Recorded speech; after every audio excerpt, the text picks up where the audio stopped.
Of all the things people are looking forward to going back to, one of the biggest is live sports. The roar of the crowd, the sounds of the game, the smell of the armpits of the guy sitting next to you. You don't get that at home.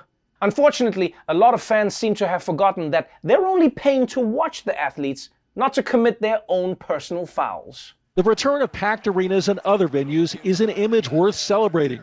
But it appears some fans have forgotten how to act. The latest edition of people behaving badly occurred during Game 4 of the 76ers versus the Wizards, with a fan rushing the floor. You can tell those people have been in some kind of captivity for the past year and change. It follows a string of other ugly incidents during the NBA playoffs. Popcorn dumped on the Wizards' Russell Westbrook, a New York Knicks fan spitting on the Atlanta Hawks' Trae Young, and a water bottle thrown at net star Kyrie Irving. Chaos erupts at last night's USA-Mexico soccer match at Denver's Mile High Stadium. A bottle thrown at young American star Gio Reyna's head. Later, a fan was also tackled by stadium security after he ran into the pitch. God damn, sports fans are going crazy. They're spitting on the players, they're throwing things at them, and don't even get me started on that crazy fan who got into a fight with Floyd Mayweather. If this keeps up, the stadium employees are going to have to start using the t-shirt cannon as an actual weapon. And you know the situation is bad when fans are throwing popcorn and bottles, because people at an NBA game, that's like $80 worth of concessions. Like, I'm sure as hell not throwing my snacks. I took out a loan to buy that popcorn. I worked too hard. Of course, a lot of getting back to normal is just doing everyday stuff again. Like actually shopping inside a store. Because during the pandemic, a lot of people simply ordered things online, ordered curbside pickup, or just pointed a huge magnet at a store and hoped something metal flew out. But apparently, a lot of people could use a refresher course on how to behave at the mall. Clothing retailers are looking to take action against unruly and abusive customers. A dozen retailers, including Gap and H&M, they're collaborating on a campaign this fall to enlist customers to combat bad behavior against retail workers.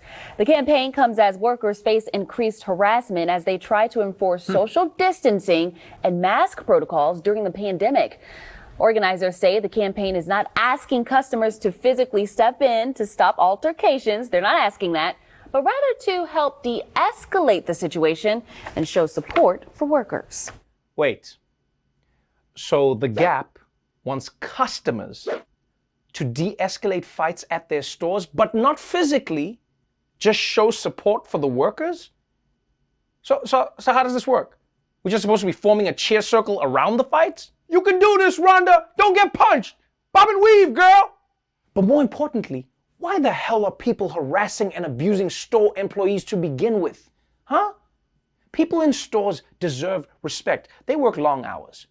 They help you find what you need. And on top of all of that, they tell you that you can pull off that jumpsuit, which is why you pull off that jumpsuit, because it's all about confidence. But it seems like right now, some of the biggest failures at returning to society are happening on airplanes. After a year of staying at home, you would think that people would be happy to just get on a plane, eat their pretzels, and take the world's most painful nap. But instead, people are turning airplanes into their own personal rage rooms.